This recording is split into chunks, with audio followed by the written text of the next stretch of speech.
BJP এবং তাদের সঙ্গীরা পশ্চিমবঙ্গে হঠাৎ খুব আক্রমণাত্মক হয়েছে। এই সঙ্গীদের মধ্যে আরএসএসও রয়েছে। ওয়াকফ আইনের প্রতিবাদ ঘিরে মুর্শিদাবাদে অশান্তির আবহে এবার রাজ্যবাসীকে খোলা চিঠি দিলেন মুখ্যমন্ত্রী। আর চারপাতার এই খোলা চিঠিতে ছত্রে ছত্রে বিজেপি তো বটে, রাষ্ট্রীয় স্বয়ংসেবক সংঘকেও নিশানা করলেন মমতা বন্দ্যোপাধ্যায়। শান্তি বার্তায় লিখলেন, আমি আগে আরএসএস এর নাম নিইনি, কিন্তু এবার বাধ্য হয়েই বলতে হচ্ছে যে রাজ্যে যে কুশ্রী মিথ্যার প্রচার চলছে তার মূলে তারাও রয়েছে। এরা ডিভাইড অ্যান্ড রুলের খেলা খেলতে চান। এ খেলা বিপজ্জনক।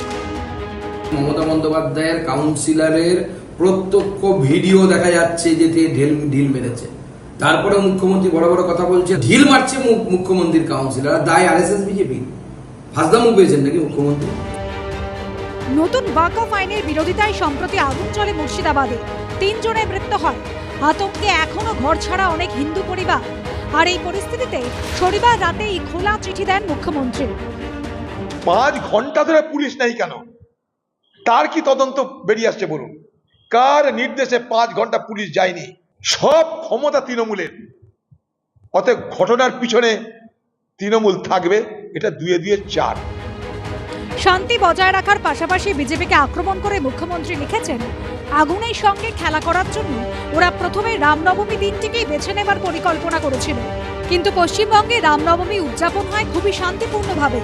এরপর ওরা ওয়াকফ সংশোধনী আইনের বিরুদ্ধে সংগঠিত আন্দোলনের সঙ্গে যুক্ত কিছু বিষয়কে ব্যবহার করতে চায়।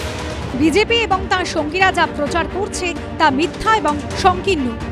মুখ্যমন্ত্রীর এই শান্তি বার্তা শেয়ার করে পাল্টা এক্সপোজ করেছেন বিরোধী দলনেতা। তিনি লেখেন, তথাকথিত শান্তি বার্তা জারির আড়ালে তিনি তার সরকারি পদের এবং লেটার হেডের অপব্যবহার করছেন। ভোট ব্যাংকে রাজনীতি করার জন্য তিনি বিষ এবং ঘৃণা ছড়াচ্ছেন।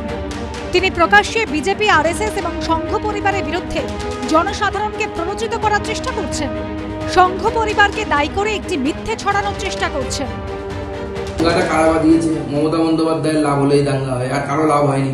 মুসলিম ভোট কনসলিডেট হবে। মুসলিম ভোট কনসলিডেট হলে মমতা বন্দ্যোপাধ্যায় অনায়াসে সরকারে আসবে। 26,000 লোকের চাকরি চলে যায়, তার থেকে দৃষ্টিটা কিছুটা হলেও ঘুরে গেল। কে করলো? মমতা বন্দ্যোপাধ্যায় করলেন।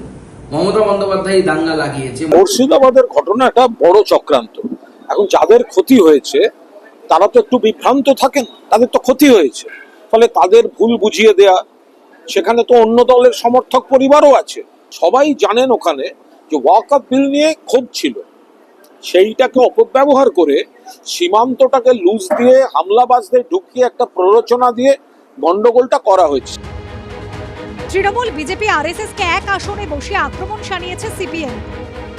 একটা হিন্দি সিনেমায় একটা ডায়লগ ছিল, নায়ক বলছে হাম তুমকো পানি মে ডুবো কে মার দেঙ্গে, ভিলেন বলছে হাম তুমকো পানি পিলা পিলা কে মার দেঙ্গে। আসলে ওই দুজনের ডায়লগ একজনই লিখে দেয়, স্ক্রিপ্টটা একজনই লিখে দিয়েছে, তার নাম হচ্ছে আরএসএস এর মোহন ভাগবত।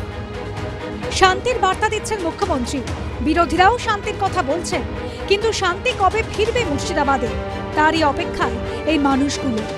সুমন ঘড়াই, মুন্না আগরওয়াল ও অনির্বাণ বিশ্বাসের রিপোর্ট, এবিপি আনন্দ।